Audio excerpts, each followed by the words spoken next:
বাংলাদেশের শীর্ষ আলেম আর রিক্সা চালক দুজনের ভোটের মান সমান, এটা হলো একটা খারাপ দিক। তারপরে আমাদের অনেকেই বলি ভোট দেওয়া হারাম, ভোট দিলে তাগুত হয়ে যাবেন, কিন্তু শেখুল ইসলাম তাকি উসমানী শিরোনাম দিয়েছেন ভোট না দেনা হারাম হয়। আসসালামু আলাইকুম রহমতুল্লাহ বরকাতুহ। সুপ্রিয় দর্শক, আজকে আমরা খুবই গুরুত্বপূর্ণ একটা বিষয়ে আপনাদের সামনে কথা বলবো। আমাদের সাথে আছেন মুহতারাম মুফতি রেজাউল করিম আবরার হাফিজাহুল্লাহ।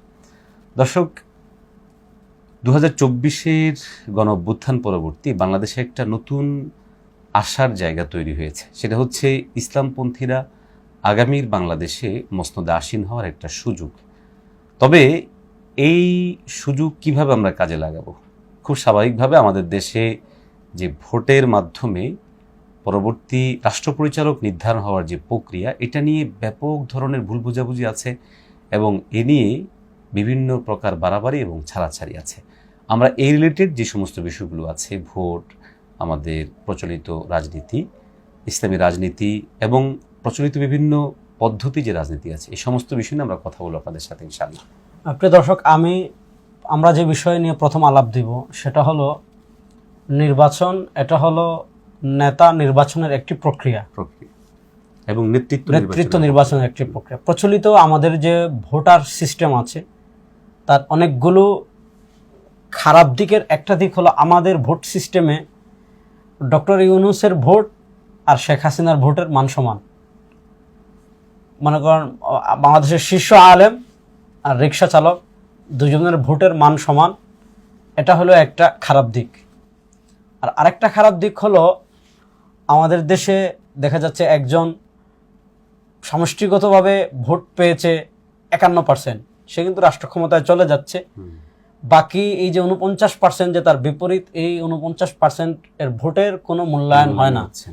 এজন্য আমরা সাম্প্রতিক যে বিষয়টা বলি সেটা হলো পিআর, জাতীয় এই আপনার আনুপাতিক হারের নির্বাচন, যাতে প্রত্যেকটা ভোট কাজে লাগে। প্রত্যেকটা দল যে যত পার্সেন্ট ভোট পাবে সে অনুযায়ী ততটা সংসদে আসন একটা জাতীয় সরকার হবে, তাহলে নতুন করে আর স্বৈরাচার কেউ হওয়ার সুযোগ থাকবে না। এবার আসেন আমরা পরের প্রসঙ্গে নিয়ে আলোচনা করব। সেটা হলো একদল আছে আমরা ভোটকে দেওয়াকে হালাল মনে করি না, আরেক দল আছে ভোটকে এটা যে যাকে মন চায় তাকেই দিয়ে দিই। আরেকটা ভয়ঙ্কর দিক হচ্ছে আমরা ইদানিংকালে খেয়াল করছি যে প্রচলিত ইসলামী রাজনৈতিক দলের সাথে যুক্ত হওয়া অথবা ভোটের সাথে যুক্ত হলে তাদেরকে তাগুত বলা হচ্ছে। এটা তো নিছক বাড়াবাড়ি ছাড়া কিছু নয়। কেন নয়? আমরা প্রথম আমাদের বাংলাদেশের একজন শীর্ষস্থানীয় আলেম ছিলেন আমাদের শেখুল হাদিস আল্লামা আজিজুল হক রহিমাহুল্লাহ, মুফতি আমিন রহিমাহুল্লাহ সহ সকলেরই উস্তাদ আল্লামা শামসুল হক ফরিদপুর রহিমাহুল্লাহ, যিনি আমাদের সদর সাহেব হুজুর নামে প্রসিদ্ধ। দেখেন, এই যে এটা তার লেখা একটা ছোট্ট বই, ভোটারের দায়িত্ব ও ভোট সম্পর্কে শরীয়তের নির্দেশ। এখানে ভোটারের দায়িত্ব নিয়ে আলোচনা করা হয়েছে। জি, এরপরে আমরা যদি দেখি তাহলে দেখব যে আমাদের এই গোটা ভারতবর্ষের মধ্যে অন্যতম একজন আলেমে দিন ছিলেন মুফতি আজম হযরত মাওলানা মুফতি শফি রহমাতুল্লাহ। জি, হযরত তার যে জাওয়াহিরুল ফিক কিতাবের মধ্যে স্পষ্টভাবেই এ নিয়ে মন্তব্য দিয়েছেন এবং এখানে তো একটা ছোট্ট রিসালাই আছে, ইন্তেখাবাত মে ভোট কি শরঈ হাইসিয়ত। জি, মানে নেতা নির্বাচনের ক্ষেত্রে ভোটের সারি দৃষ্টি, ভোটার আওয়ার উম্মিদওয়ার কি শরঈ হাইসিয়ত। এখানে শেখুল ইসলাম জাস্টিস তাকি উসমানী হাফিজাহুল্লাহ তার ফিকহি মাকালাতের 2 নম্বর খণ্ডের শেষ দিকে এই যে এখানে তিনিও একটা রিসালা লিখেছেন, ভোট কি ইসলামী হাইসিয়ত। এখানে শিরোনাম দিয়েছেন ইন্তেখাবাত মে ভোট কি ইসলামী হাইসিয়ত, অর্থাৎ নেতা নির্বাচনের ক্ষেত্রে ভোটের শারঈ বিধান। এখানে তাকি উসমানী সাহেব কয়েকটা শিরোনাম দিয়েছেন। একটা শিরোনাম দিয়েছেন ইন্তেখাবাত মে ভোট কি ইসলামী হাইসিয়ত, মানে ভোটের সারি দৃষ্টিভঙ্গি কি। 2 নম্বর, আমরা অনেকে মনে করি ভোট এটা দিলে দিব না দিলে নাই। তিনি শিরোনাম দিয়েছেন আপনি ভোট কো ইস্তেমাল করনা শরআন জরুরি হ্যায়, মানে ভোট দেওয়া আবশ্যক।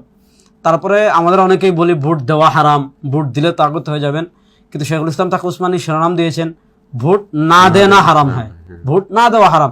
আপনি ভোট দিবেন না, আপনি মানে যারা ন্যায়ের কথা বলবে, ইনসাফের কথা বলবে, ইসলামের কথা বলবে, তাদেরকে আপনি ভোট না দিলে যারা সেকুলার পন্থী জাতীয়তাবাদ আছে। পয়েন্টের আলোকে আমি আপনাকে একটা কথা বলতে চাচ্ছি যে আমাদের বাংলাদেশে আমাদের ইসলামপন্থী রাজনৈতিক দলগুলো মানে আলোচনায় আসতে না পারা বা ক্ষমতা আসতে না পারার পিছনে বড় একটা কারণ হচ্ছে যে আমাদের অনেকেই এই চিন্তাটা লালন করে।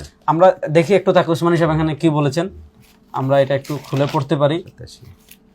शरई नुक्ता नजर से वोट की शरई हैसियत शहादत अवाही की सी है, गवाही माने अपनी साक्षी दिच्छेन। और जिस तरह झूठी गवाही देना हराम और नाजायज है, उसी तरह जरूरत के मौका पर शहादत को छुपाना भी हराम है। মানে বিশেষ প্রয়োজনের সময় আপনি যদি সাক্ষী না দেন তাহলে এটাও হারাম। কোরআনে কারীম কা ইরশাদ হয় ওয়ালা তাকতুমুশ শাহাদা ওয়া মান ইয়াকতুমহা ফাইন্নাহু আথিমুন কলবু, তোমরা সাক্ষীকে গোপন করো না। সাক্ষী এরপরে এই নসগুলো এনে তিনি বলেছেন वोट भी बेलाशुबा एक शहादत है, वोट भी बेलाशुबा एक शहादत है, एक साक्षी। कुरान और सुन्नत के ये तमाम अहकाम इस पर भी जारी होती है, लिहाजा वोट को महफूज रखना दीनदारी का तकाजा नहीं, मैंने एटाके संरक्षण करा ना देवा, इसका ज्यादा से ज्यादा सही इस्तेमाल करना हर मुसलमान का फर्ज है। सर्वोच्च पर्यायर व्यवहार मुसलमानों जন্য आवश्यक। ये भी सोचने की बात है कि अगर शरीफ दीनदार और मुअतदिल मिजाज के लोग इंतखाबात के तमाम मामलात से बिल्कुल एकसू होकर बढ़ जाए, মানে যারা মুअतदिल ন্যায়পরায়ণ ভদ্র আমানতদার দিনদার এরা যদি নির্বাচনে না আসে, ভোটে না আসে, तो उसका मतलब इसके सिवा और क्या हो सकता है कि ये पूरा मैदान फितना মানে बेदीन अफराद के हाथों में सौंप रहे हैं। মানে যারা দুর্নীতিবাজ চাঁদাবাজ বেদিন তাদের হাতে আপনি কি করে দিলেন, সুপর্দ করে দিলেন।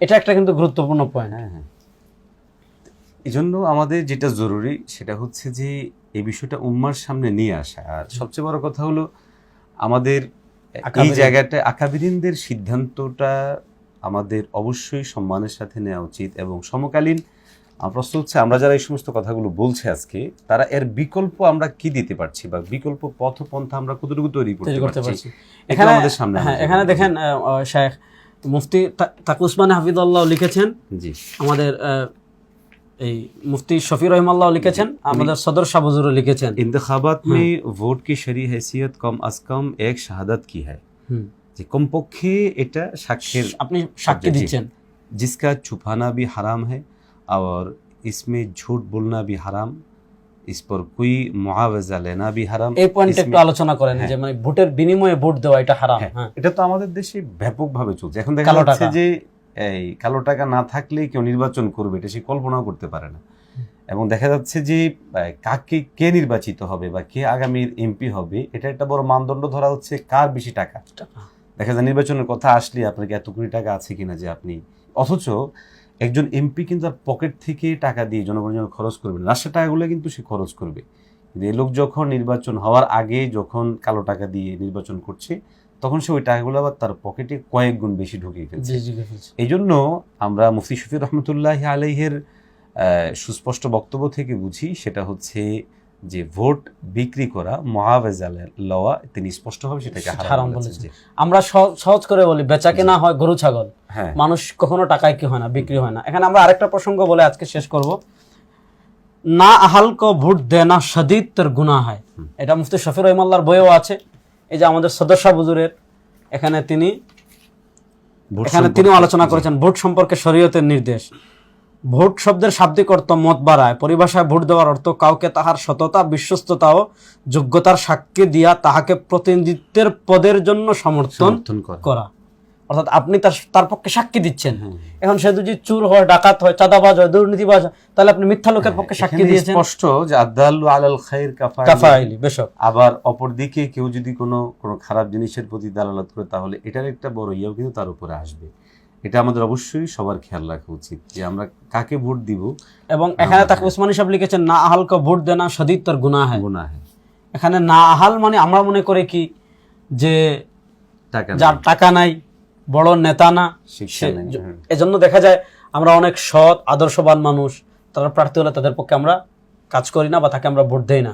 এজন্য আমি শায়েখ আমার কথার সাথে একমত হবেন। এই পরিবর্তিত বাংলাদেশে আমরা দেখেছি নির্বাচন প্রায় 12টা নির্বাচন হলো, এর ভিতর প্রশ্নবিদ্ধ কিছু নির্বাচন আমরা গত ফেসিবাদের আমলে দেখেছি, এর আগেও দেখেছি।